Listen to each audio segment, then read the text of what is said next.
Become a patron for early access to my interview with PPMD, one of the 5 gods of Smash. This interview will be up early next week for patrons. Blues Energy 00 is a competitive Pokemon legend. He impressed the entire community with his incredible ladder run using a unique Slaking team, taking it not only to number 1 in the world, but breaking the ELO world record at the time. Among high-level competitors in Gen 3 OU, Blues is perhaps the most active ladder grinder. Ever since I first started playing, Blues Energy 00 was a name I quickly became familiar with because I would match up against him constantly. Blues is always exciting to watch in tournaments and is the perfect showcase of Gen 3 OU's skill expression and distinct playstyle variety. He thrives with fast-paced, flashy and aggressive teams. To most players, using slacking in a tournament or a world record ladder run would be out of the question, but slacking is a force to be reckoned with in the hands of a player like Blues, perfectly playing to his strengths. Thank you for taking the time to chat with me today, Blues Energy 00, and how are you? Thanks for having me, Jim, and you're too kind, man. You're too kind. This is amazing.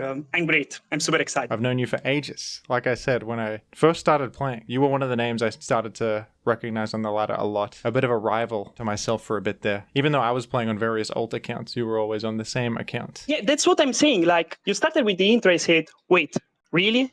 I really faced Jimmy all this time, this much time ago? Like, I'm trying to remember the alts now because...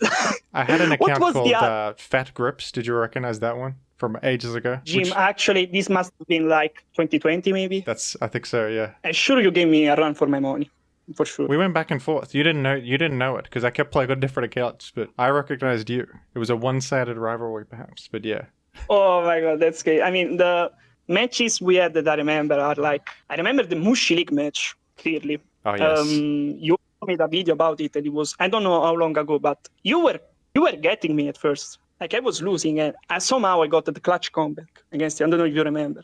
Like, this is one of my happiest memory on Mushi League. I do remember. I can't remember the exact games that played out, but I remember you making a nice comeback there. Yeah, perhaps, maybe it's still on your channel. I don't know, but that's besides the point. It should be. Like, man, like, just, I remember when you weren't on YouTube at all. Like, to me, I known you for a while before YouTube, and seeing you grow and now having this, I mean, massive following for, Gen 3 standard, like, it's just so great to see, man. Like, this is it. This is insane. It is insane. There we go. We got the catchphrase out of the way.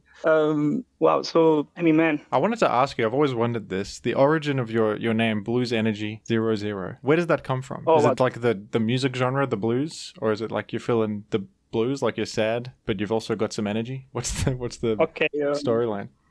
Yeah, I know this is to the uninitiated. This is quite a silly name, but its origin it's even sillier. So buckle up. So I used to have a friend group on Discord.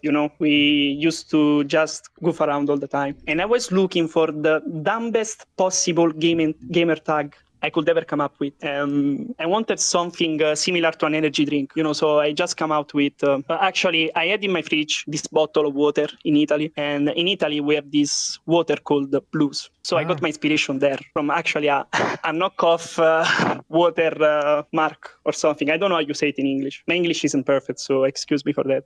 But yeah, it was some water bottle that I just saw, and I was like, yeah, Blues, that sounds great. But it's energy, like Monster Energy or something. Yeah, like that. Like the inspiration is from both energy drinks and that water bottle I found out so many years ago.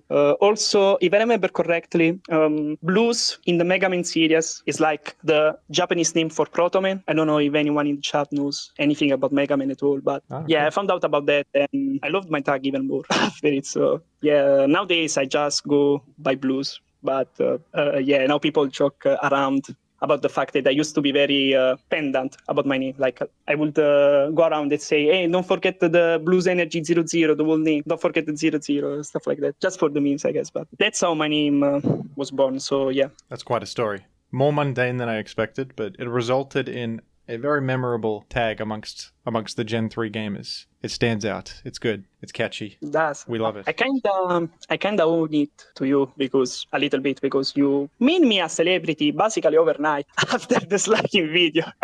I still have people on ladder like cheering. Oh my god, it's the cheering me guy up. from the Slaking video. Exactly. Like I'm the Slaking guy now, and it's quite worse. I mean, if you consider where I started from, I don't know if you still remember, but I used to spam standard Big Five all the time. Yes, all I remember that. the time. Big 5 Aerodactyl. I recall you playing constantly.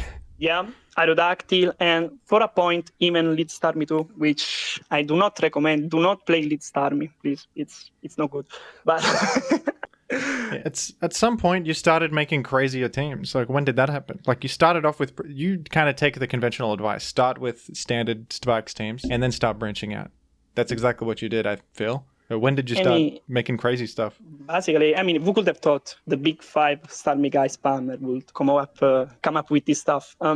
So I don't remember exactly when, but people were starting to make memes about me. Okay, this was back in 2020, still 2021. I don't know, so still quite a while ago. And everyone would say, "You only know how to play Big Five, and that's it. You're one trick pony and stuff like that, I took that personally. So I said, nah, you guys. Screw you guys, I'm making some crazy. Now you've done it. I started playing special offense first. Then I started, slowly drifting towards Jinx, Kindra. Italian offense. And those styles. Yeah.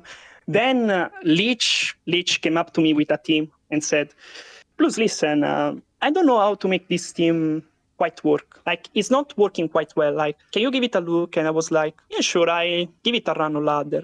I mean, at that time, I was, I think, already an established ladder force. Like, I would top ladder constantly, always around 1700, which at the time was pretty big, I feel. That was top 1 back then, a lot of the time. Okay, because I remember you topped ladder 2 at some point. You used to make a video series about topping ladder. Yeah, I peaked ladder, and it was only 1697 or something was the rating back then. So it was much lower to top ladder back then. All right, but still, I mean, great achievement if you ask me. So of course, yeah. I watched that, so that was kind of glorious. But yeah, anyway, what was I talking about? The Italian offense. That's how it was born. I started logged in this team. I made some tweaks, changed some months, some sets, and basically, I think I reached 1800 with it. My first time reaching 1800 was with Italian offense. So that's basically how the meat was born, from a team leached past to me. And since then, I've become picky in a special place in my heart. Let's just say that. Yeah, if you guys don't know, Italian offense is a flavor of special offense that leads with Select-Berry Suicune, I believe. And it aims to lure in Blissey like that by basically forcing it in, because Blissey is like the only thing that can handle the lead Select Suicune. The Select Suicune's also nice because it can live Zapdos turn 1, proc the Select, and then threaten them. Yes. It's just got great lead matchups, and it forces the interactions you want for special offense. I think it was a pretty fresh take on special offense at the time, which improved its consistency, in my opinion, because one of the problems with special offense is that it's hard to actually nail down Blissey. They can be weak into Snorlax too, but Italian offense, you can just Hydro Pump into the Snorlax, which is really good, and wear it down like that. They can't heal very well. You can Doug follow up. Good lead matchups, whereas like Zap lead can have problems. It's forced out by Tar. You lose momentum on a team that's all about momentum. And the reason it's called Italian offense is because Blue's Energy here, one of the builders of the team, is an Italian player. So is PK Leech, the original builder as well. Leech and Frudazzi also made a contribution to the team. He put agility on Zapdos, which is crucial for the team, honestly. And there you go. Your expectation was pretty spot on, not gonna lie. I put 24 HP ABs on Suicune just to guarantee the survival on Modest Zapdos lead. But yeah, that's basically how I use it. I mean, not gonna lie, I used to be way hotter on plays back then.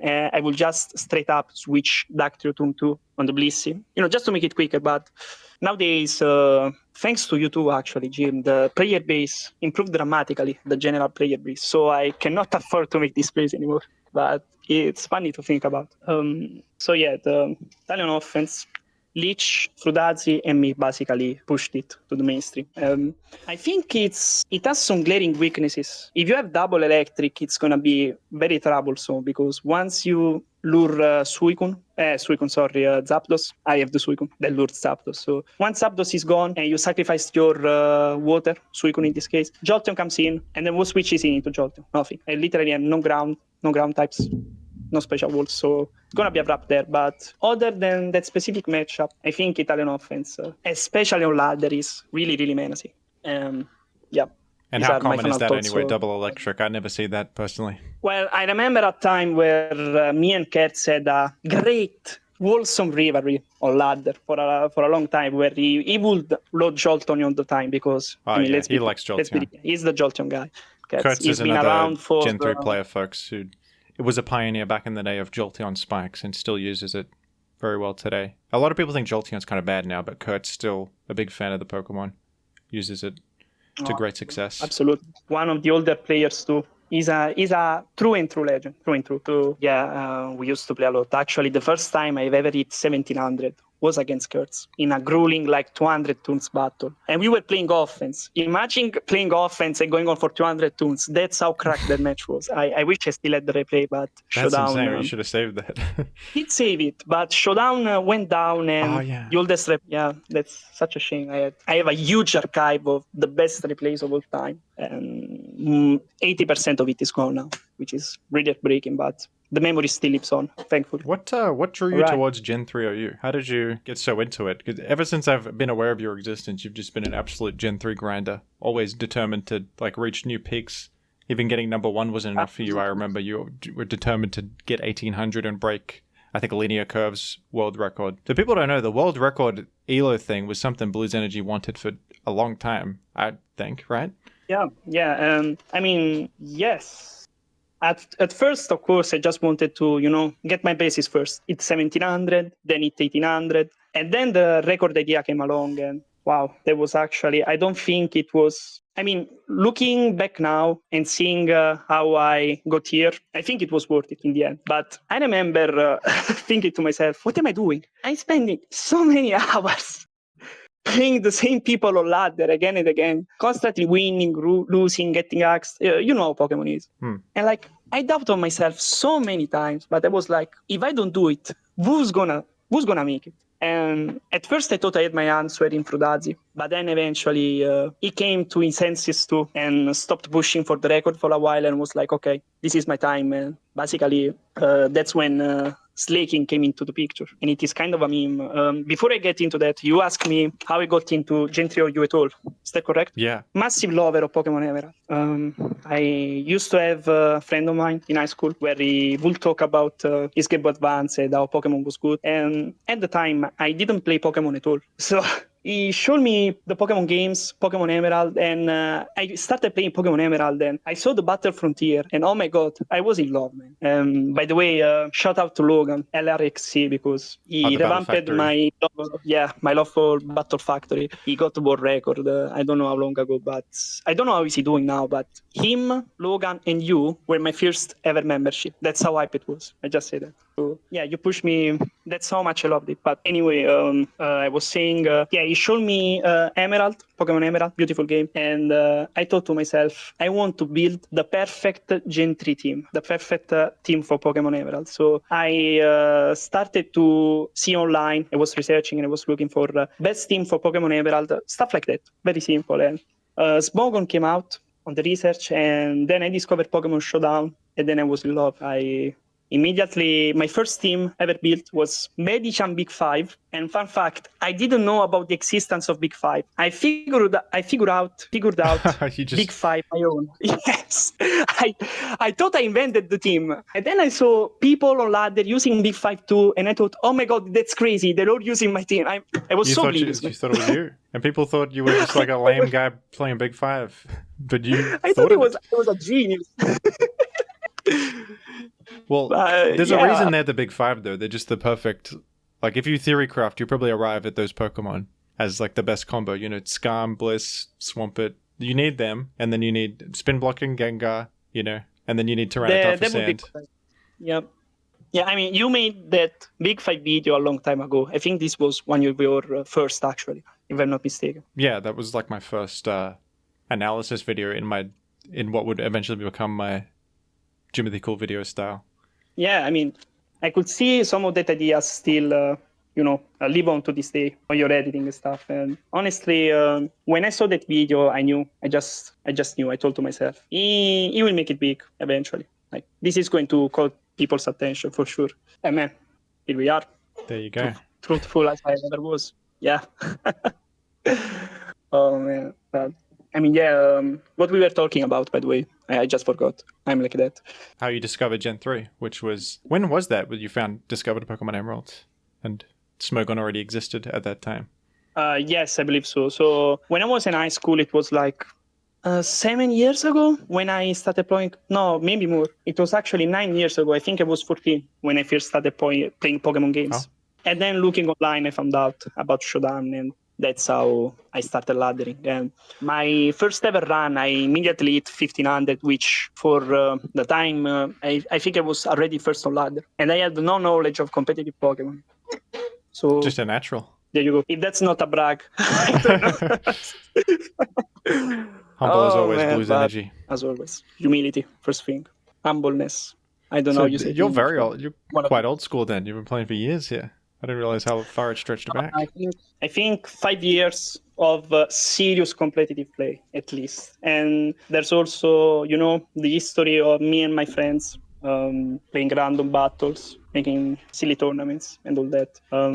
One of my friends still comes looking for me today in person. We just start playing randoms, and he never beats me. Years of never beating me, by the way. But he's getting good, but still, he still can get me. I'm sorry, Andrew. If you're watching this podcast right now, like one day you'll get me for good. I'm sure of it. There are many players who struggle to beat Blues energy. Don't worry.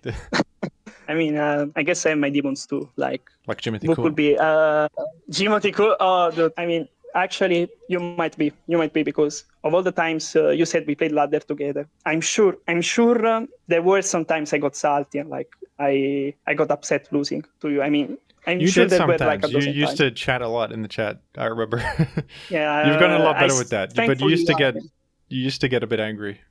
Understandable though. Like it's the most annoying game ever, especially when you're going for number one. Like and you just get flinched or something. It's just so demoralizing. Yeah, actually, this was a dark period for Blues Energy. I'm not going to lie. I used to be really salty back in the day, and that reputation is still catching up with me to this day a little bit. So that's how much I used to rage or ladder. Not like being, insulting people or like being unpolite. Like I was just complaining. I would complain all the time.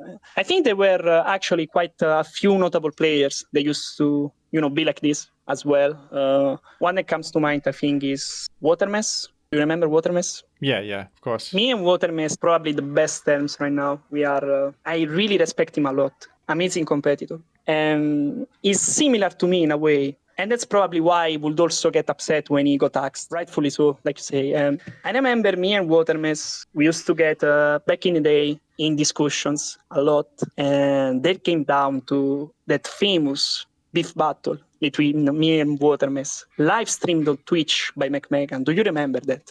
I don't think I know about that. How did I miss that?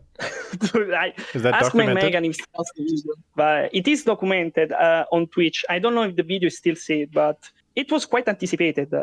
Fun fact, it was the first time I've ever used smoke tours. I didn't even know what a smoke tours was back then. I was strictly a ladder player. And me and Watermess were, our rivalry was at an all-time high. And we just decided, you know what, that's it. We're going to battle. Best one wins it all. And Roro offered himself to stream it. Like, he just came out of nowhere and he said, we're going to stream this. And I was like, what? Oh, no. I was so tense, but in the end, I knew I could win. And that's where Slaking comes in. That was the first ever time I've ever used Slaking in that beef battle right there. And I won versus Watermess. Damn, there you that's go. Probably, the origin. Yeah, that's where the Slaking propaganda all started. I mean, that could have gone so wrong. Imagine you bring Slaking and you lose. You would have been the laughing stock. But it worked out and it set you on a damn trajectory, didn't it? Yes, I mean, it also sent me eventually in a trajectory where I would sandbag Kalos Invitational, which was probably the last Kalos Invitational too, I feel like. So, I also got incredibly unlucky, but that's besides the point. For people at home, if you don't know what Kalos Invitational is, the biggest advanced tournament of all time up until that point. The biggest tournament series, at least. Would you call it sandbagging? You brought slaking. Yes, I brought Slaking versus Soulwind, and he utterly stomped me with the perfect Slaking counter team, with Perish Song, Me Look, Me Serious. Like, where you can't even make this up, honestly. It was so heartbreaking, especially since He does like that I was team, the winning. mischievous Superman. Yeah, it was that. The Abiar child, let's just say that. Because, of course, Abiar will make something like that. Abiar, another well-established advanced GOAT, maybe GOAT in general. I think he plays other tiers too. But yeah, so that was just a memory. One of my happiest memories of Advance ever. Me playing versus Watermess and pioneering Slaking. Like that, just like that. I would love to do more exhibition matches like that. There's not really any heated rivalries in Gen 3 that we all mostly like each other, I think. But we've got to get some beef going. Let's start some beef. Let's reignite the Watermess and Blues beef for the content. Oh my God. By the way, I know that would be amazing for YouTube, for advanced YouTube and stuff. Like, I think there still are rivalries, just not well documented. Like, I think many rivalries that weren't documented involved me in some ways, just because I don't want to say litigious, but I used to be heated, like I mentioned before. So people would take this personally, and so we would start pummeling each other a lot. And my favorite rivalries by far are, well, of course, Watermess. There was also, well, I don't think Maker's rivalry counts because it was a great rivalry, but we weren't really beefing, so I would exclude that. I think a big one is me and HClat, which, I'm a little bit of a clown. I'm not going to hide it. And I used to be really dumb on chat whenever I was playing HClat, like just saying stuff that didn't make sense just to get to him. And because of this, HClat, I think he really needs a lot of patience whenever he needs to battle with me. And that developed eventually in a fierce rivalry. Like whenever we are on ladder, I'm 100% on HClat and we play some crazy games. And so, yeah, I think I'd like to see that on screen. I don't know. I'm not calling up the HClat, by the way. Huge competitor. You should call out HClat. You should say, HClat, you're garbage. You coward. Come here and face your destiny. I'm your destiny. You know what to do. Let's do this. We're going to set up the exhibition. Money match $50 on Jimothy Cool Live. This is it. This is where the melee era of Advance starts, in my opinion. HClat, if you don't know, folks, is one of my personal favorite players. One of the most creative players. He brought some crazy stuff to tournaments, and it's just so flashy and aggressive. And we'll see. He brings a variety of teams, but he has such a unique way of playing that is really awesome to watch. Dude, he's cracked as hell. I just said that. He brings Pikachu to tournaments. He did do that. Butterfree, Pikachu 2 times to Advanced Revival. As soon as I saw him doing that, bringing these people, quote unquote, call them shit ones. I don't think that's fair, but as soon as I saw him showing off, I started bringing my own flair to Advanced Revival. I think you made the video on Slaking, because of course I brought Slaking to Advanced Revival, you know me. I also brought Jumpluff, Zangoose, Quagsire. You brought Zangoose? Wait, what does Zangoose do? I Iron-tailed my opponent's team. That's what I did. Not much skill in that, to be honest, because you still need to hit Iron-tail. But, Zangoose did something that game. I just remember that. The only one that really couldn't do anything was Quagsire, which tells you a lot. Like, these Pokemon put actual work, and you'll have to see it. How does Zangoose do better than Quagsire? Quagsire is pretty good. Quagsire, yeah. In Ubers especially, the guy can cook.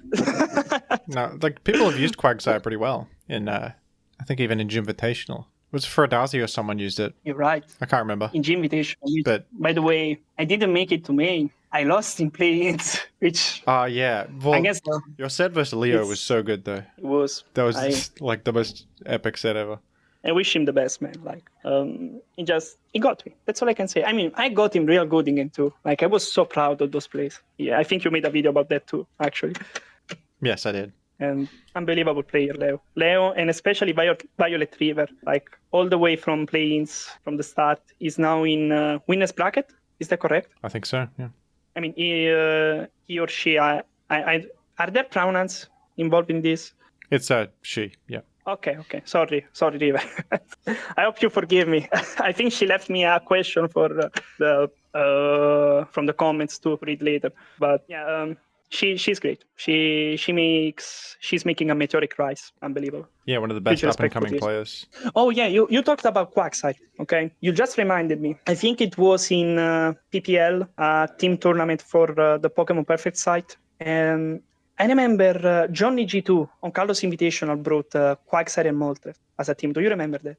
I think so. I think I remember Johnny bringing Quagsire and something. I don't know if it was that or there was also Callus. I can't remember.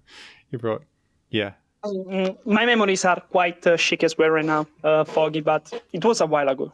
So, of course, it's hard to remember. But I remember him bringing Quagsire, and I brought his own Quagsire team against him on the team tournament. And I got him because Moltres was a huge counter to his team. So I managed to got him. And one thing I remember, I thought he mad. Yeah, I thought he would be mad about it. He was such a good sport, such a nice guy. Johnny G2, my God, huge. He's a good in my eyes. Excellent player. Yeah, that's so funny. Bringing his own team against. That's crazy. Well, you know how many times I've played against my own teams? Like that happens all the time for me. I mean, yeah, for sure. You're a big name now. You have quite an influence on the meta in general. So as soon as you upload a team, many people are gonna follow your steps. And I think it's only right. I mean, dude, sorry if I interrupt you. Like I'm flowing with memories right now. You have no clue right now. You made that Glalie team, Glalie, Moltres, Jolteon. Did I get it right? Yep, that was my Glalie team. I was Jimothy Cold, the alt accountable spam the team on Ladder. It was me, Jimothy Cold. I was him. Oh. Yeah, like I think I played against that. Yeah. I saw your messages on Discord. Who is Jimothy Cold? What? And I was like, I don't know, man. Sounds like a good player too. I don't know. That might be on one of my streams or my gaming channel. I faced you. I think on something I faced you, and I was like, I mean, this guy's using my team well. Who is this? Sometimes I play against a random alt and I can sort of tell it's someone. Because they're gaming more than they should be at their rating, you know? Like they're showing a level of understanding that doesn't fit with their rating. Sometimes that happens. And yeah, there's a lot of alts of good players you'll run into. Yeah, we just morphing, I mean, at this point. But I remember you actually beat me, so kudos to you, Lou. You got me that time, I think. Fun fact, this is also the same way I actually find out every alt in the game. Like, I have a really big understanding of whoever I'm playing just by seeing the hesitations between the plays, the clicks, you know what I mean? And just the play style. Like, I can tell everyone apart in every art. That's how I found out every H-Clat art ever, honestly. Like, he would play in alternate accounts and I would just like be on the chat. H-Clat, stop doing that. Like, he will have to change alt account because of me every time. Like, yeah, that happens a lot, folks. There's like some random player with like a ridiculous name that just gets number one, and everyone's trying to figure out which good player is this, you know? Like, who is this? 99% of the time, it's H-Clat. 99% of the time. If it's not H-Clat, I guess last time was Pedami. Like, I could not. Oh, no, wait. I'm not gonna leak the alt just in case. But you know, yeah, that's, I think I found them out pretty easily. I actually, when ABR was building the Misdreebus team on an alt, I matched up against him, and I was like, "Who is this using Misdreebus?" And he just destroyed me, and it was the most confused. I think I was like in the chat, like, "What the hell just happened?" Like I was sort of in shambles. A rare moment of where I'd sort of mentally cracked that I was like, "Who are you? What is going on?" And it was ABR, and I felt so vindicated when I found that out. Like, that's that Misdreebus guy who destroyed me. It was ABR. I've never beaten ABR. Whenever I've faced him, he just is on another level. ABR is not playing Pokemon. He's playing ABR, his own thing, honestly. And I respect that. That's cool. Another player like ABR, I think it's Arctic too, honestly. If you see an Arctic team on the surface, you look at it and think like, is this AI generated? Like, what is this? But you see him play. He got me actually. He beat me with one of his teams one time. I of course made the game last like 400 turns, and I'm not exaggerating. I remember I was in a Discord call with my friends, and they were laughing so hard at some point because I was facing this team that would perfectly counter me from Arctic. And I was like, guys, what the hell? What do I do here? Oh my gosh. And like, they were just, I mean, honestly, it's hard to understand now. You had to be there, but Arctic is responsible for one of my best memories in advance also. So thank you, Arctic, if you're watching this. Probably not, but you got me there. That was good. Yeah, he's a crazy player. He's. I mean, you're kind of a crazy player too, to be honest. Like the teams you build I genuinely enjoy. Also, I see you bring. I saw your channel, Jimothy Gaming. Like all I need to see is the thumbnail, and I already know I'm in for a good time. Like I don't know, like you just Phoebus you brought one time. I was like Phoebus. Okay, I had to click this. I just see you win with Yeah, Phoebus. I've got the like stream where people make me use garbage Pokemon. Feebas was actually like one of the better ones because it landed hypnosis and it randomly I clicked attract against a Miltank and it worked. And then everybody Phoebus did better than Mac. I don't know what else to tell you. Maybe on that day, but on Mac Monday it's a different story. Oh, I think I should catch up on Mac Monday. Can randomly, for some reason, people keep going Tyranitar and Muck as you sub, and then you can just punch them. That happens pretty often.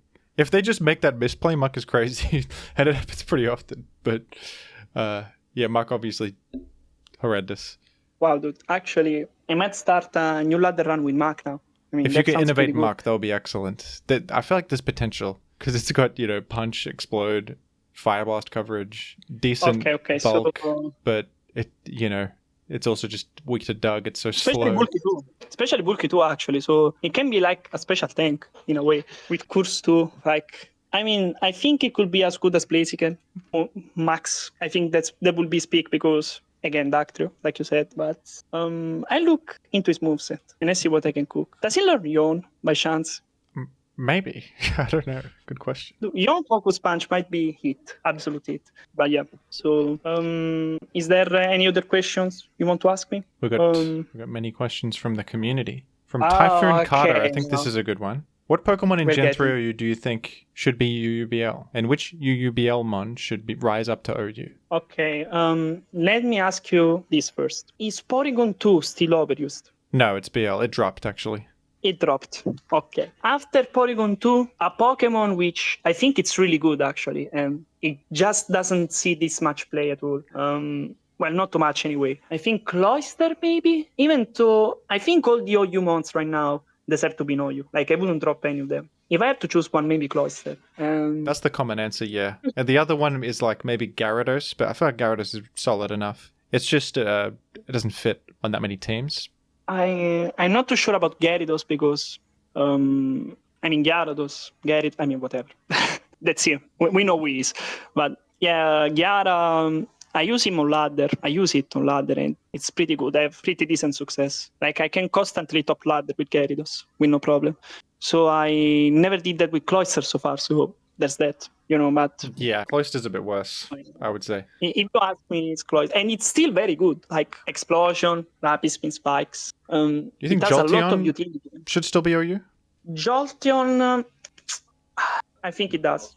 Double electric teams are still quite good. And again, even though I haven't heard from Kurtz for quite a while, he's still a big representative of the Jolteon pill. Let's just say that it's propaganda. Jolteon pill. But I think between Jolteon and Cloyster, Jolteon its speed is very, very good. Like I value it a lot. So yeah, Cloyster and Jolteon actually maybe there is a contention more so than Cloyster and Gyarados. Cloyster and Jolteon, I still say Cloyster.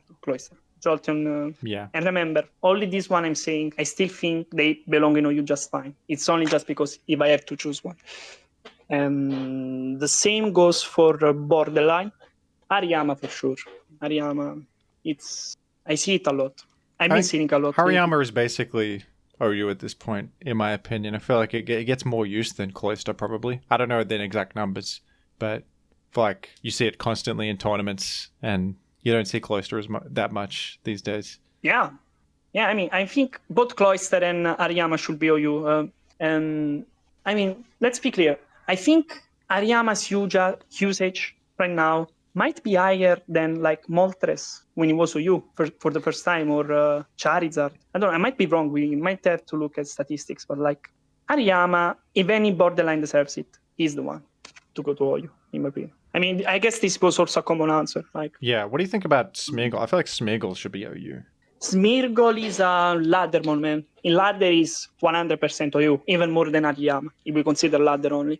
Also because I've heard of some player that like made history with Transform Smeargle, but you know, I guess that excited people a little bit. Yeah. So, but other than that, you know, Jim, humility, being humble as always. But in general, Smeargle is just a wildcard. Like, it's so fun to use, and that's why in ladder it's going to be used a lot. But we know that in Gen 3, we are unique in the fact that we rate OU and OUU mounts and so on by looking at the tournament viability, I feel like. Yeah. I mean, is that correct? Okay.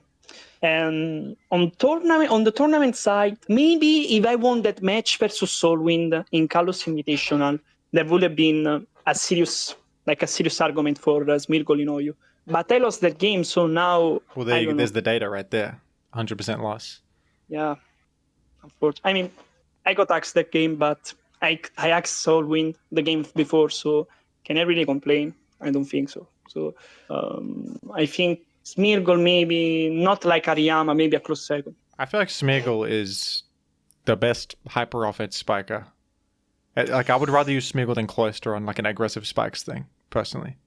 Or there's also Glalie, but Glalie is kind of niche as well. Like, Smeagol is way easier to fit, way higher value. Your opinion is absolutely valid. And I use Smeargle a lot, more so than Cloister and Glalie, just because I have so much fun with it. On the fun side, Undisputed first, like S tier. But I use Smeargle teams personally on very offensive team, like you use to... The problem is lead salamence. Lead salamence is common, and on an hyper-offensive team, I don't have too many switch-ins, like at all. If they make one correct predict on the Smeargle switch out, like, I lost the game. And that's huge. That's a huge detriment for Smeargle. And this is just an example. Like, I think Smeargle is too easily countered on the lead side. Like, I mitigated this a little bit by giving it Salak Berry. Whenever I face a Zapdos, I just spike turn 1, so that if he attacks me, Zapdos sends me in Salak range, and then I can sleep it later. And if he subs, at least I got the spike down, and I didn't waste a turn just pouring nothing. I mean, I'm just saying, like, I'm saying this to make people understand. Zapdos was a rough matchup for Smeargle, for me at least, until I came up with this solution. But even then, I still have trouble from time to time. Like, if I see a lead Salamence, I lose most of the time, and that's bad. So either you don't put Smeargle on hyper-offensive teams, and you put it on team with more of a defensive backbone, so that you don't lose Smeargle game 1, and you lose your spikes altogether, and you have something to work with, or you just play your luck. Like, you push it, and you hope you don't face Salamence to 1. There's also the big problem with Lamb leads with Smeargle. Yeah, also, I mean, I don't really like Smeagol as a lead for all those reasons. It's got bad matchups in a lot of ways. But I think Smeagol in the back is pretty good. You use some aggro lead, like offensive Suicune's alright, or like I like the Vaporeon Smeagol team, because Vaporeon has good lead matchups. I like even just Mixtar or something like that. And then bring Smeagol in later when something dies, or you double switch it in or something. And then you get Spore in one spike, because there's so much momentum, and then boom, go to Aero or something, and you're cooking. It's good. But yeah, I appreciate you waiting for me to finish my sentence before bringing up this massive positive point for the Smeargle argument, because I kind of overlooked it. Not gonna lie. So I appreciate that. You're a real one for this. Yeah, I think Smeargle in the back could actually be much better than lead Smeargle. I totally agree with this. And with that in mind, I think, you have a solid OU contention mon, at least. So I 100% agree with that. If we're talking about leads, then strictly leads, I think Glalie is a better lead, because I think he can leave some hits from Loopberry leads, for sure. Yeah, Glalie has better matchups, actually. Yeah. Like, if Smeargle has a Loom lead, you can spike up once, and then sack yourself. But Glalie can live on it, so it can spike into something else, which is very, very big for offensive pick. So, yeah, I mean, in the end, if you ask me Glalie or Smeargle overall, I'm still going to say Smeargle. So there's that. I guess we're on the same page overall.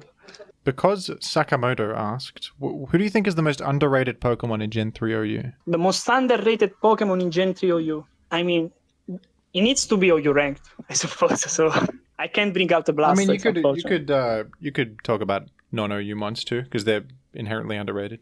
Okay, so I want to say strictly OU underrated Pokemon, maybe Gyarados, actually, since people seem to want Gyarados to drop in borderline. Gyarados has Standard Wave, and Ilurzine Adrodactyl. Like, this alone is pretty fantastic to me. Like, I've used this a lot on ladder. You have no idea how much. Okay, now I said this on this podcast, and now everybody's never going to switch out to Aerodactyl on me ever again. There we go. I ruined my ladder streak. Yeah, Gyarados is great. I think it's great. He can run HP Rock to catch Zapdos and Aerodactyl in one move slot. He can go HP Ghost and like scare all the Gengar and Starmie's, like in a very much Salamence fashion, you know? But yeah. 022 asked, what is your favorite Pokemon ever? Ooh, okay. Mine is Dodrio. So, Dodrio, I remember your button pass Dodrio was pretty fire. That's a fun set. This. I used it too, and I lost pretty badly, but it's still cool. It's pretty bad. People should use it more. It's not very good, but he's got 3 heads. He's cool.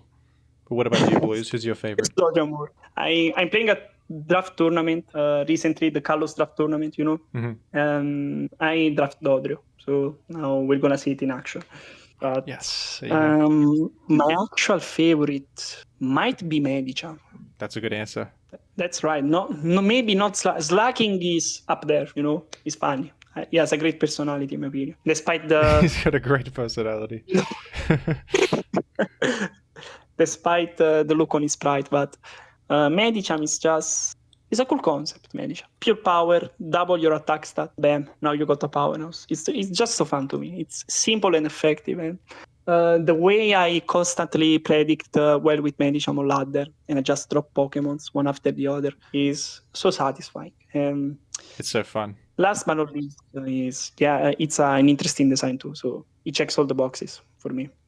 Maybe on the top 3 spot, I'd say Medicham, Slaking, and right after Nidoking. Nidoking is pretty badass Nidoking is cool. Great move pool.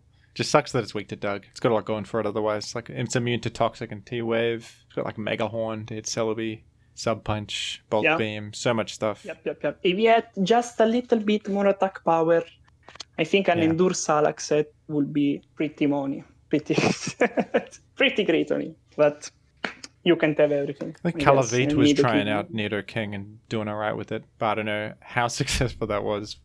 They got to win an ADV revival. Was it Calavite? No, Calavite might have narrated the set. I might be getting mixed up.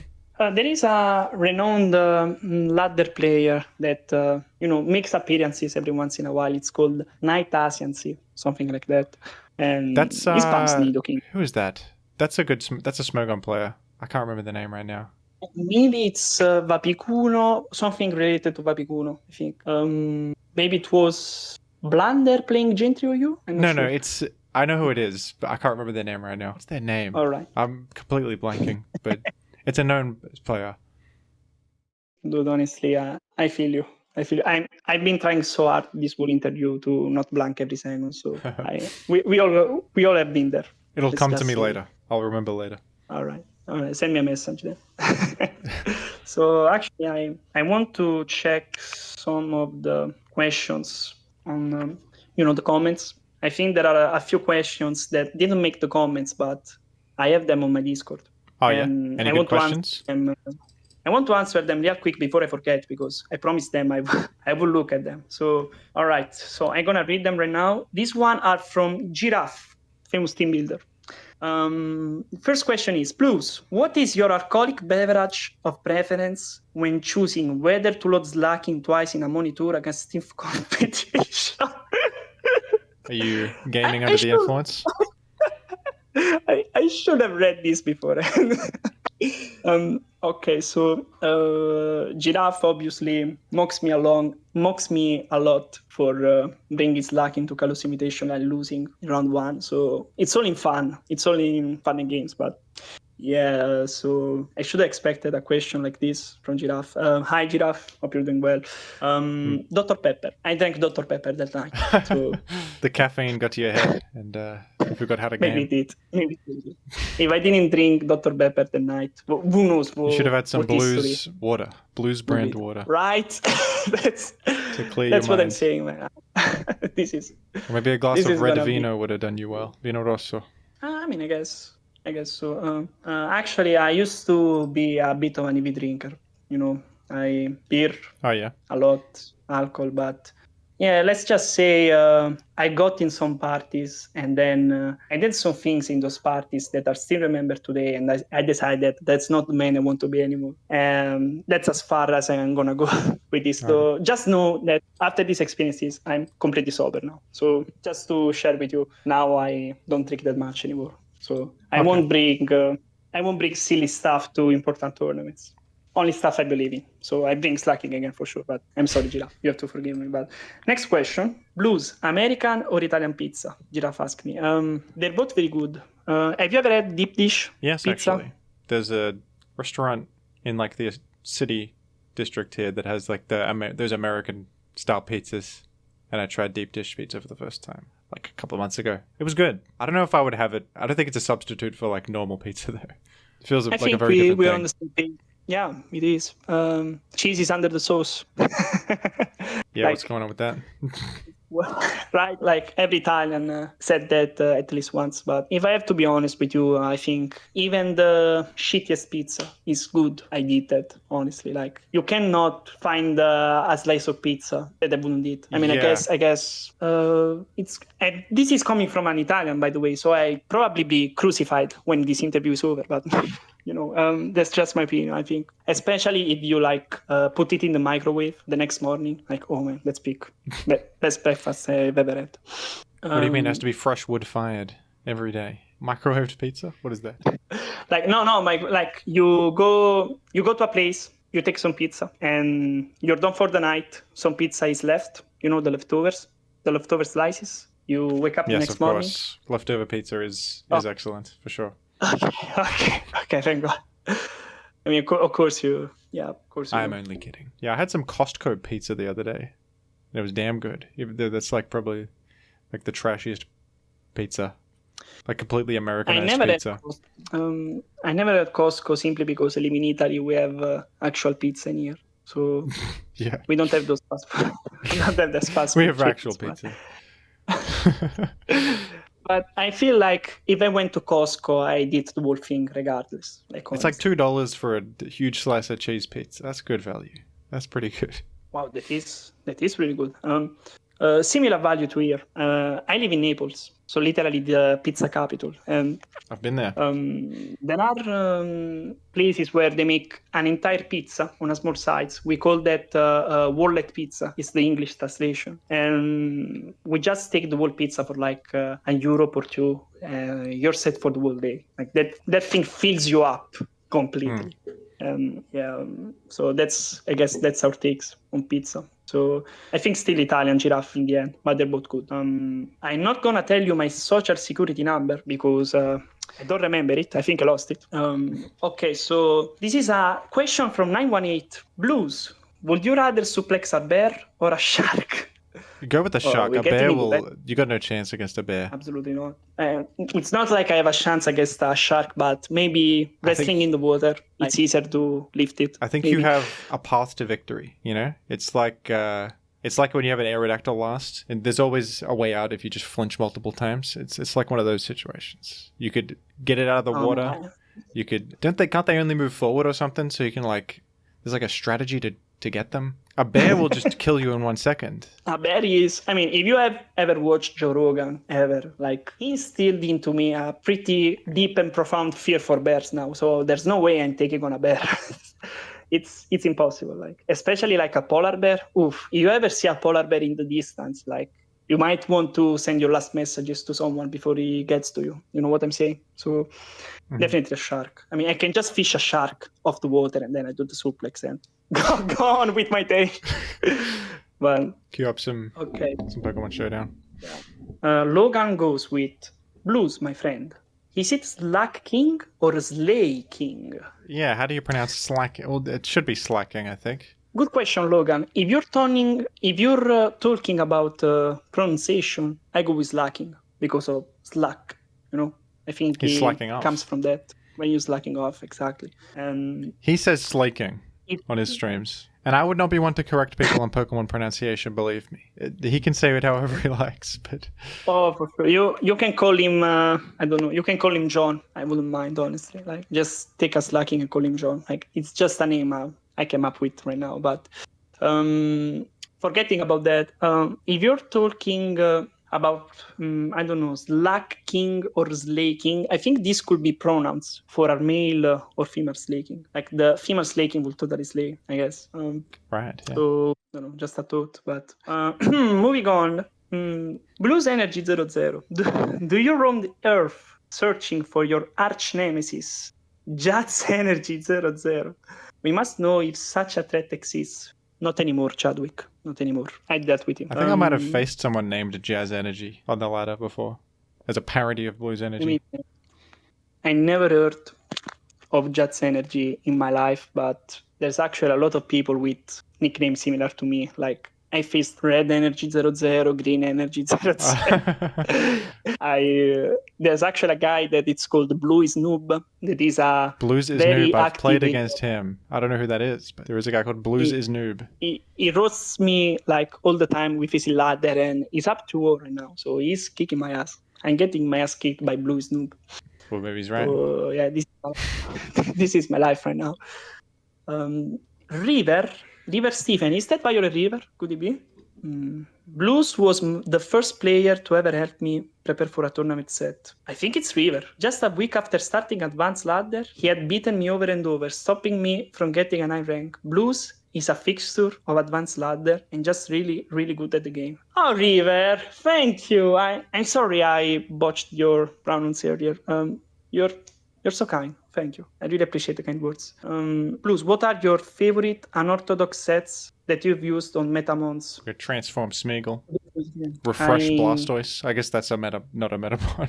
Blastoise should be a Metamon, actually, on specific teams, because the roll completion Blastoise gets you is crazy. Like, it's Rapid Spin, it's Roar. It can also hit pretty hard with Torrent boosted Hydromamps. And did you know Blastoise beats Gengar, by the way? How much do you take from their Thunderbolt?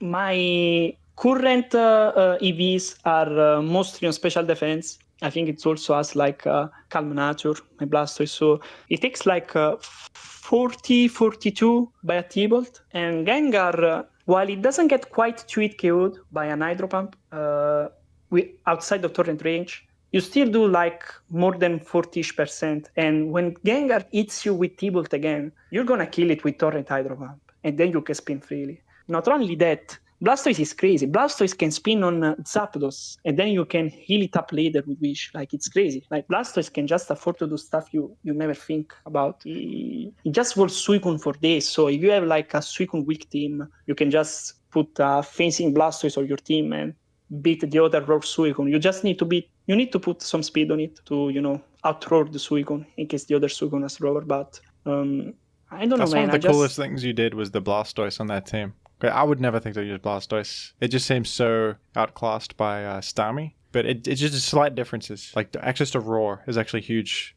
compression. Yeah, like it's the Golem of Advanced OU, like just like Golem in GSC.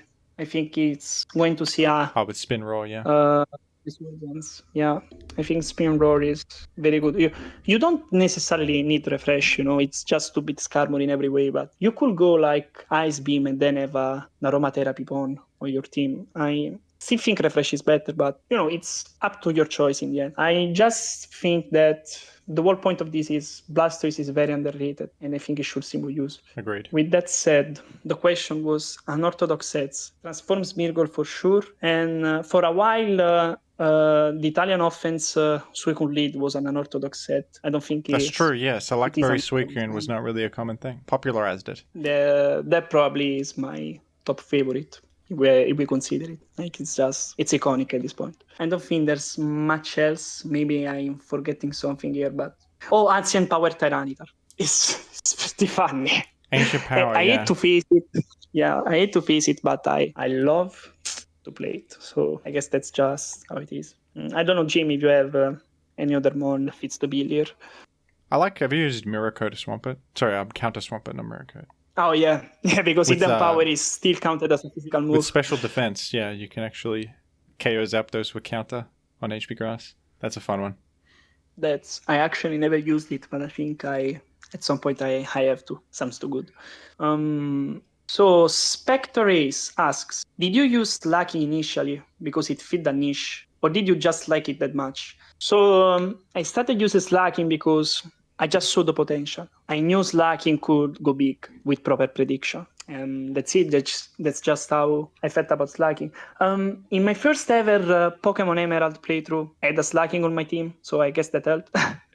Right, a bit of sentimental value. Yeah, actually, I don't think I've ever mentioned this in the video so far. Maybe it's a bit too far ahead to mention it, but I redid my Slaking run, okay, Jim? I actually reached 90/50s, which is currently my record on... Yeah, there you go. I've not been keeping up with all that, but... I know, I kept it for myself until now. I just thought that maybe people who watched the video, I've seen comments on the video actually that said, what happened to Blues is not on top anymore. I have ups and downs, but I redid my run. If you want to know the update, if you want to be updated, and what is the world record, or is there? I think didn't ABR go on a crazy run? 90/50s is not at least not the single player world record. Like I remember that Pastries and Fakes made a run together in a shared account and got up all the way to 1980s. Like that's wow, yeah. They're reaching us in 2024, man. I don't know what to tell you. They're getting there. But aside from that, I think HCLAT reached 90/60s. It's always HCLAT, man. I swear to God. Actually, HCLAT beat my record. Do you remember this? HCLAT beat my record like not even a day after I reached like 1870s, the first time with Slaking. So he couldn't let me have it for like one day. He immediately had to beat me immediately to the race. I think it's really cool. That was fun. It's interesting when someone hits a peak and then suddenly someone else does. It's like a push. They want to beat you. It's the best motivation. It is, and I love this. I love all this motivation and all these, players. All these players trying their ends to at the world record, and suddenly Advance is more active than ever, or ladder at least. And it's just great to see. Like just an active, healthy community. We have such a great community. Do you think you'll ever hit 2,000? Of course I will. Eventually. It would be... Great. I don't have the time right now, unfortunately. That's why I stopped laddering for a while now. I'm mostly focusing on tournaments. I'm playing Advanced Cup. Like I said, the draft tournament on the Kalos server. But yeah, other than that, I'm not playing ladder almost at all. Maybe a game a week. When I get back to it, I'll be fresh. And I go for the 2000s. I hope I'll be the first one to hit the 2000s because HCLAT got to the 1900s first, actually. You remember this. Yeah. I know you do. You made a video about it. I know I wasn't upset, but I was like, now I need to hit 2000s. That's the only way. Now I only have the 2000s left. Now I have to work harder. Frontier, but, yeah. Because what's after that? 2100? Like, doesn't have the same ring to 2100, I think Showdown is going to glitch at some point. It's gonna break, but I don't mind working for my bread. Like I like a good challenge, so in a way, I'm thankful for HCLAT for getting 1900 first. Otherwise, I wouldn't push so hard for the 2000. I feel like, but yeah, not anytime soon, but I will. Okay, 3 adjectives for your friend Tonik. Tonik, oh my god, he's gonna watch this video. Tonik, hi. I make this real quick because this is a Pokemon team challenge. But since you insist, you have a nice bed. Very comfortable. You are my friend, I guess. So there you go. That's your second good thing about you. Okay, actually, it's hard. He's asked me another question. Like I don't know what else. You have strong legs. Okay, I give it to you. You're strong leg. So moving on. Well, I don't know who that is, but what a great compliment for Tonik, Blues Energy's friend in real life. Thank you. Yes, he is. I was in his room earlier to stream because I couldn't stay at home. So Right. if this interview has been possible so far, we also need to Tonik. So Tonik, thank you. Thank you, Tonik. Please don't. Okay, I don't remember the English term for this. Don't take this compliment too well. Okay. Don't brag too much. There we go. Don't be like me. You can be better. That's what I wanted to say. Yeah, but moving on, if you don't mind, Snagavic asks, when team building, do you initially try to base it off a mon or set that you want to see succeed? Or do you initially come up with a team style you want to play and then adapt the builder to that? This is such a good question. Great question, Snagavic.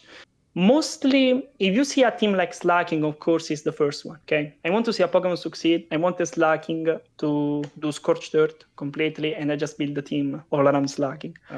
Of course, my now famous team, thanks to Jimothy here, my now famous team, it hasn't been always perfect. There were a lot of prototypes that didn't quite work out. I used to have Starmie, actually. We were talking about Starmie and Blastoise before. I used to have Starmie in the place of Blastoise, and I would constantly lose to Suicune. Then Blastoise came along and just worked out. It all worked out. Also, people, when this is lacking, they imagine it with Magneton always. And I think that makes sense. It's a good pair, Slaking and Magneton. But Slaking can deal with Karma himself. We saw that, right? Yeah, you can punch him. Yep, that's it. Slaking reminds me so much. Like, I'm going a little bit off topic here, but have you seen the Donkey Kong's in Melee recently? Yes, the Donkey Kong Renaissance. Exactly. Like, it's Slaking a bit like Donkey Kong then. Slaking is. In many ways. He pulls off a Donkey Kong style. Yeah. Have you seen Jubag win Patchwork, by the way, against Salt? Like, I know about Junebug. I haven't seen the set, but I do know about Junebug, the DK gamer. As soon as you get off, as soon as you have time, I guess it's really late at your place now. I don't know what time it is in Australia right now, but I'll take a look. At because you live in Australia. Yes, I do. Okay, thank God. If I blundered that, I would be ashamed. If I blundered that, you should have kept it in. Okay, I deserve that. But okay. Aside from that, it's a crazy set. You have to watch it. Junebug versus Salt. Please promise me you do. You will. I'll take a look. Okay, thank you.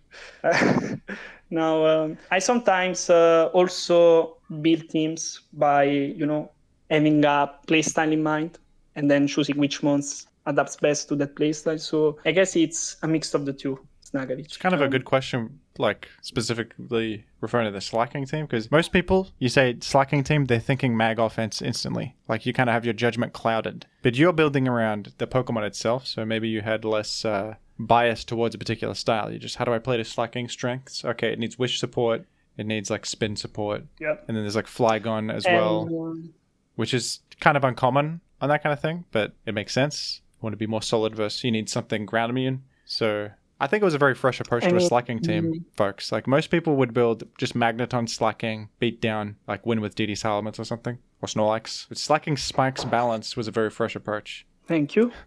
I agree with that, of course. Look, Flygon is actually, it's not like I really like it there, but Flygon is just needed. I mean, I like Flygon personally. It's a great design of a Pokemon. It's just cool as hell. But Flygon is needed there specifically for Tyranitar. And I need a very, very good and consistent answer against Dragon Dance Tyranitar that is also not Spikes weak. And having already a bulky water in Blastoise, I didn't want to run. I also didn't want to run Swampert because I thought it would be a little bit redundant. And with that in mind, Flygon is the only one that fits the bill. Like if I do, not necessarily a misplay, but I make play with Slaking. Tyranitar comes in. He has a free turn to set up with Truant, and I just need a reliable answer. Like I go Flygon, I have nothing to worry about, and I can just shut down the DDTR because otherwise, without Flygon, DDTR just wins on the spot. And that's the same reason why I put Roar Blastoise, because Roar Blastoise makes sure that Roar Suicune doesn't steamroll my team. For the same reason. So, or all very specific patches that people don't consider it at first, and that's probably why they think that this team should not succeed. But then you look at the specific moves and Pokemon that they put there that patch all these weaknesses, and then it starts to make more sense why this team has the success it has had the success it did. Absolutely. Yeah, so that's what were we answering again? What were we The talking question about I just lost it. where does the idea of a team start, with a specific Pokemon or with a style? Sometimes it can be a combination of both. Or the team evolves to become its own thing as well. Sometimes you don't know where it's going to end up, which is cool too. Well, it takes on a life of its own. Yeah, it does kind of have a life on its own at some point. Yeah. The team sometimes kind of just starts building itself, in a natural flow. I think it's one of the most beautiful things about this whole tier. Actually, I only felt this for Gen 3 OU, by the way. I built in other tiers, but Gen 3 just hit that sweet spot. I of course agree. I don't think it can be topped. Yeah, I know you. I know you do. We are on the same page here. Man. And people might be sick of hearing it. Gen 3 is good, folks. If you heard this one. We love Gen 3. Yeah, guys, Gen 3 is hard to beat. Let's just say that. I'm just so happy that I can share this passion with people that think it, like me, that have my same thoughts. There we go. So yeah, I feel very fortunate to be part of this community. BGC0 says, ask Blues about what he thinks about Carlos Draft League going on right now. So I've already mentioned the Draft League so far. I like it. I like the Draft League. I think you need to be very involved with this league. It requires a lot of your attention and your time, because of course it's a draft, so you have to pick up your months to build up for a team. I don't know if you guys know how a draft works, but simply you and your opponent each other take turns to pick up a Pokemon. You can never pick double Pokemon. So if your opponent picked a Pokemon, like Slaking, for example, I cannot pick Slaking anymore, and then I feel sad, so on and so forth. So once you finish the draft, then you have to build teams for a best of 3, and it's not easy. It's not easy to build teams. So with the limited amount of time you have in the Kalos Draft League, because you have 1 week to do both the draft and the teams, it can become pretty stressing. But aside from that, it's been a very satisfying tour so far. I don't know if you know about Zokuru, Jim. Yeah, I know Zok. Ever heard of him? Yeah, Zok is the undisputed best draft player, I feel like. He won the last tournament at least. With that said, I managed to beat Zokuru. I say this with pride. I managed to beat Zokuru at his own game, at my first attempt. Of course, always being humble, the Italian trademark right here.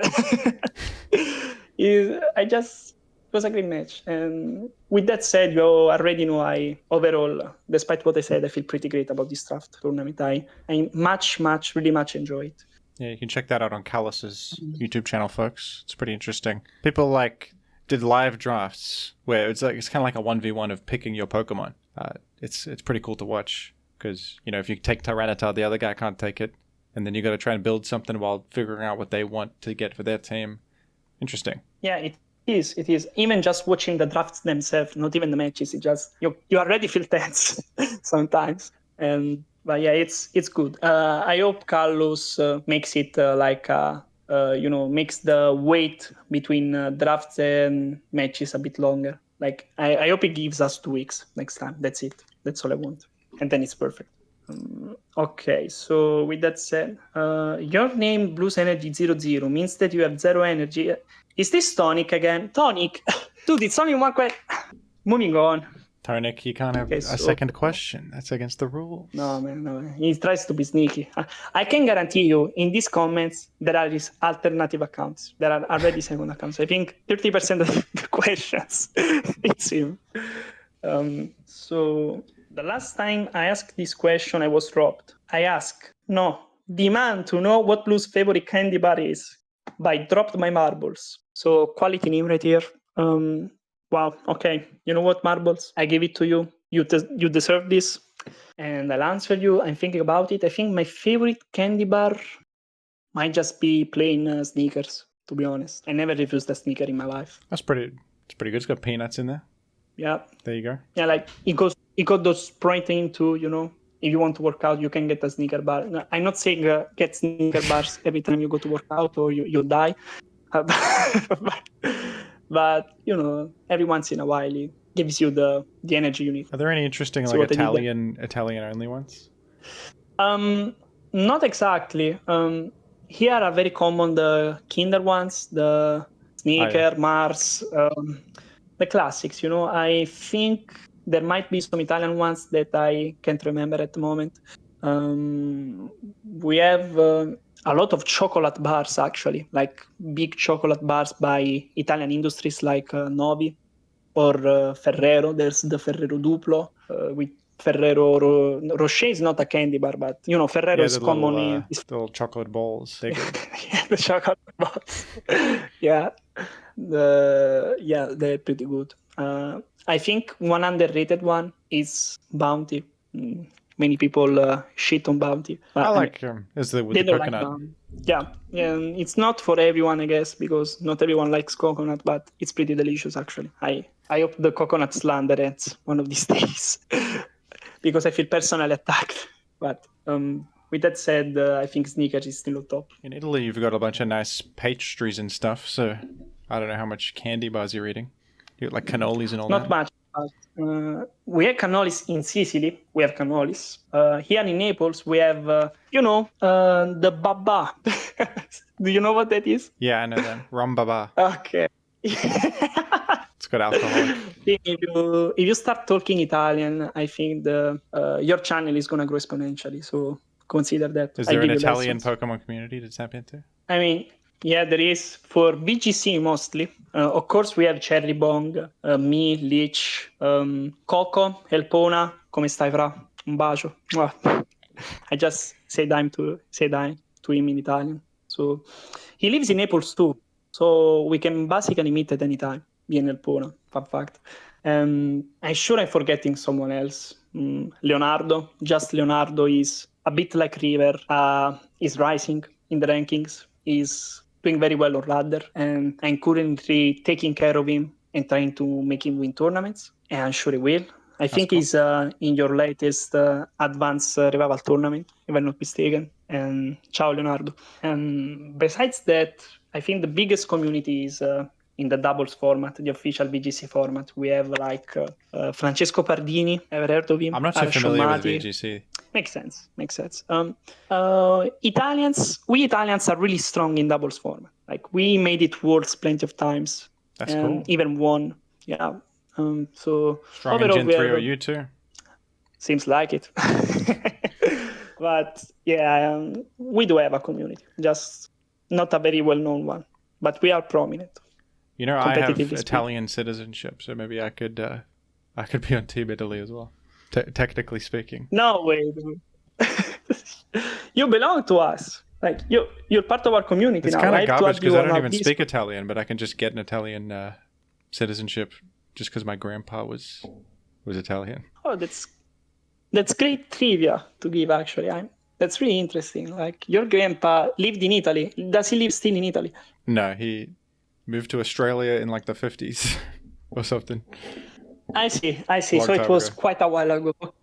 Okay. So we still have family you said over your there, great but yeah. grandparent. Like you say your great grandparent or grandparent? Grandparent. Mio nonno. Okay. Sei un grande. That was great. All right. And that's interesting. So, have you ever considered getting back to Italy? Have you ever went back here? I went on holiday. To your roots? I've been on holiday. It's nice over there. And it's nice. Have you hit the beaches? The beach? I think so. The sea? We went to. Do you know Cinque Terre? Yeah, I know Cinque Terre. We went there. It was nice. Quite nice water, clean. Unfortunately, where I live, water isn't exactly the cleanest, so I have to drive quite a while before I hit, a decent looking beach with clean water. But right, yeah, it's worth it, man. Other than that, I'd be glad to meet you next time you come for holidays. I'd be down. Maybe we could. Yeah. Me and maybe Elpona if he's around, because why not? He's a member of our community after all. It would be kind of nuts if we all met together. Zach PZ asked what your favorite pizza is. What's your favorite pizza? Bit of a stereotype, Zach. Just because he's Italian, he has to like pizza. What if he hates pizza? Oh yeah, pizza. I mean, it's not like I was talking just before about how much I love how any pizza is great. Yeah, any pizza is great. Like that's the first thing you learn when you're born Italian. Like it's in your soul. But truth to be told, my favorite pizza would be margherita with pepperoni on top. Just just a simple guy. That's the classic, yeah. Like nothing more, nothing less. That's my favorite pizza. It's not very healthy actually, because pepperoni plus the oil of the pizza and the fat, it's gonna clog your arteries like nothing else. But life is only one. You need to get fun. You gotta have some pepperoni pizza from time to time. Yeah, that's it. That's right. And so that's my favorite pizza, Zach. So there you go. Now I hope you're happy. Oh, wait a second. Mamma mia. Okay, now Zach is very happy. He's jumping in his chair. What else is there? I think Leonardo actually left me a question, so I want to answer his question here. Ok, Blues, uomo, grazie. When will you do another one of your world-famous set commentaries? Someone brought it up, and it was Leo. Of course, it was Leo. I don't know if you guys are aware of my historical commentaries during the Carlos Invitational events, but they were good. Did you ever watch it, Jim? It was recorded on like a phone though, so it was a bit hard to watch. This is very fun, by the way. But the audio was great. The audio was good. No, you're a good commentator. All right, thank you. You're humorous. You know what you're talking about. It's good to know. This will come in handy when I'm going to kickstart my my YouTube channel in a bit. So I'm glad to know. Oh, YouTube channel. There you go. Yeah. Oh, shameless plug, by the way. Like Blues Energy 00 is now a YouTube channel. I'm gonna post my YouTube channel. My YouTube video, maybe a live, I don't know, but tonight around 9 p.m. my time, that will be +2. So if you're interested, I don't know, maybe Jim can leave the channel in the description. Well, I don't know what the video is yet. Right now, it's not up. It could be the worst video of all time, but I have high hopes for it. Probably, I imagine it's going to be a great video. I guarantee to you, it will be the worst video of all time. Like it's going to be fun again, but it will be funny. That's the only guarantee here. If you want to laugh, like you're in the right place. I would absolutely watch you play ladder or just talk Gen 3, do whatever. I'll be there. I'll tune in. Yeah. The nastiest teams, like the most nonsense stuff ever. Oh my god, no. I'm looking up to this.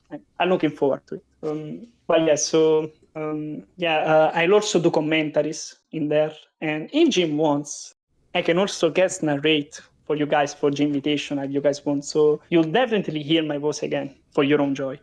Absolutely. And sooner than later, guys. I promise you that. So with that said, okay, so Mr. Gigio says, Slaking is one of my favorites. Do you think it's still, without losing much, it can be used in the recent generation? And what good core would you recommend? Congrats on your gaming and have a good day. Thank you, Gigio. I don't think it's usable in Gen 9. Well, here's the thing. The power Slaking has, I don't think it's that worth it anymore in newer gens. Now, don't get me wrong, it still leads like a truck. But like when you compare the base power level in like its debut generation in Gen 3, then you compare it to Gen 9. Like you can just use Pokemon that don't have the Truant ability, then just hit Hazard. Not more actually. And that's just disheartening because then you absolutely have no reason to use Slaking at all in the newest gen. As heartbreaking it is to say, I think it's just the truth. I mean, in the end, I don't play the newer gens, so I might be wrong. I think it's ZU. I think it's like, or at least PU or something really bad in Gen 9. Unfortunately. I think it's untiered, honestly. I think it's completely untiered. Like even in ZU, I don't think they will use it. Yeah. It's that bad, unfortunately. But you can always play Gen 3, folks, where Slaking is actually like reasonably viable. Yeah, to me, at this point, Gen 3 is just the main competitive generation for me. It's like, again, we mentioned it before, it's just like the Super Smash Brothers Melee or competitive Pokemon. That's just how I feel. That's just my opinion too. It's not absolute, but like we already said that, shameless propaganda again. Gen 3 is just that good. I don't know what else to tell you. And so with that said, I think that Slaking, you could use it if you want. And if you want a core for that, you need a very bulky team. Whatever your core is, whatever Pokemon there are in Gen 9 at the moment. Like, you need something bulky that can take on Pokemon that become devastating with a free tour, which, of course, with power creep, as time goes on, we have more and more devastating setup moves that in one turn could potentially take the whole game. Slacking, let's just say it's great slacking, but it's really good at giving opponents those devastating turns they need. So Yeah. maybe try it. Maybe you prove me wrong. I mean, I proved people wrong before. I think so there was actually like who a knows? Gen 7 OU team that used Slaking and got a pretty good rank, like back in the day. I don't know if like current Gen 7 that would still be viable, but I remember that. Maybe I'm dreaming that. I think there was. I think there was a Slaking team. I would dream that. I would dream that, but now I have to look this up because this is pretty interesting. So I probably look it up later, and I'll tell you might what be I making think. that up, but I think I remember that. I'll look into that. I'll research it. I think we might have to wrap this up, Blues Energy, but I'll hit you with one last question. Yeah, no worries. Hit me. From insert funny thing here. Would you win in a fight against a Slaking? You've both been provided with a choice band. Oh, wow. I mean, honestly, no. I think my best strategy would be to spam protect, even if I was choice banded. Just hope for the best. So you've been provided with a choice band. I think you should not equip the choice band because then you can't abuse protect. If you can protect, you're good. If I don't have to use the choice band, then yeah, I will win because I just protect every other turn and then do whatever I want. So yeah, if you're prepared, if you go prepared, you win. That's the right thing. now, if I meta Slaking right now, I just will disappear completely too. Slaking thrives against unprepared opponents, but he's the easiest Pokemon in the game to prepare for. A single move ruins his entire life. You just protect, it's over. He really needs you to not have that one. That was quite good. I like that. But yeah. So yes, Blues would beat a Slaking with protect, and so could you folks. So could anybody. Yeah, and I'm sure Jim did that before. So not against real bears too, or polar bears, or any wildlife. So if you ever find out in a situation where you have to fight against wildlife, like I will just run. I just say that. Yeah. Okay, so is there anything else you might want to ask me? I think that's it, Blues. Thank you very much for chatting today. It's been very fun. And good luck with your YouTube channel. Thank you. And I would be happy to have you on Jimothy Gaming if you want to like play a set or do a ladder session together or something.